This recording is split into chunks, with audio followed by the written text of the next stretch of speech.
Okay, there's a trick to this. This is the best trick you're ever going to learn about doing this.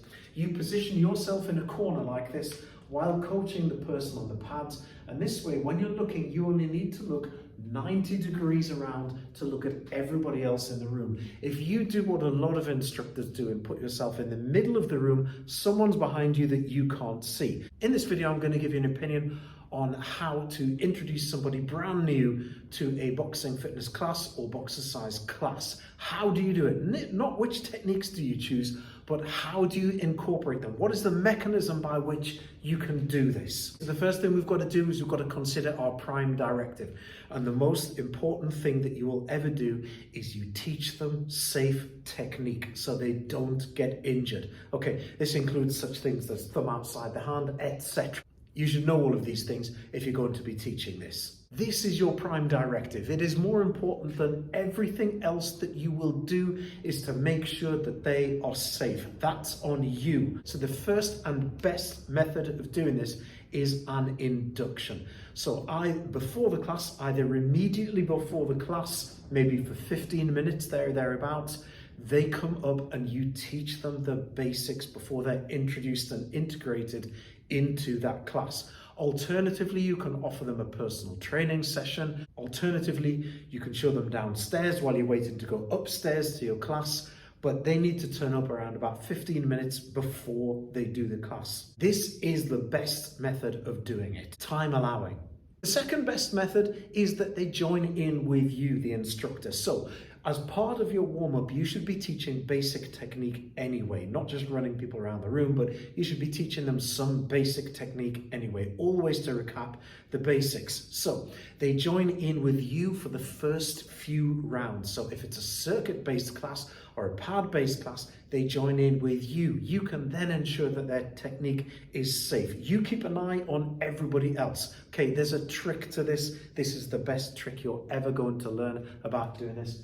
You position yourself in a corner like this while coaching the person on the pads. And this way, when you're looking, you only need to look 90 degrees around to look at everybody else in the room. If you do what a lot of instructors do and put yourself in the middle of the room, someone's behind you that you can't see. So you need to position yourself here, you need to put the boxer there or there, maybe move them around a bit, and then you can check everybody else in the room because you owe a duty of care to them, not just to the beginner. Second best method, you join in with them. Third best method, you teach them the basics and then you put them with someone very experienced in your class. That experienced person is going to keep an eye on them, make sure they don't do anything too stupid. And generally by too stupid, I mean trying a bit too hard, a bit too early. And they'll just say, keep it down, keep the power down a bit, let's focus on the technique. But that experienced person could get a little bit bored. So put them with that person for 3 or 4 rounds and then swap partners, put them with somebody else who's a little bit more like their fitness level and their ability level. Don't match people on weight or height. I can't stress this enough. Height and weight are two things that really do not determine whether or not one person can work with another. What determines that is ability. Now, if someone is a really able boxer, really good, and they're tiny and skinny, they are going to blow someone away who could be massive if they don't have the experience on pads, etc. So put someone with someone else of a similar ability. And again, don't put them with the experienced person too long because they'll get bored. They'll be happy to help for a few rounds and they'll probably be pleased that coach chose me to help out. The fifth method, and this is inevitably what happens, people turn up a little bit too late. Ask them to come to you for a personal training session or get them to do the first session with you and then convert them to a personal training client. It's a fantastic opportunity for you to do this, especially in the new year. So that would be the 5 methods that I would recommend for integrating a newcomer into your class. It's something that we get asked all the time, but especially at New Year. I hope that helps you. If that helped you, please like and subscribe because that helps us. Give me an HBO special, Help a Boxer Out special.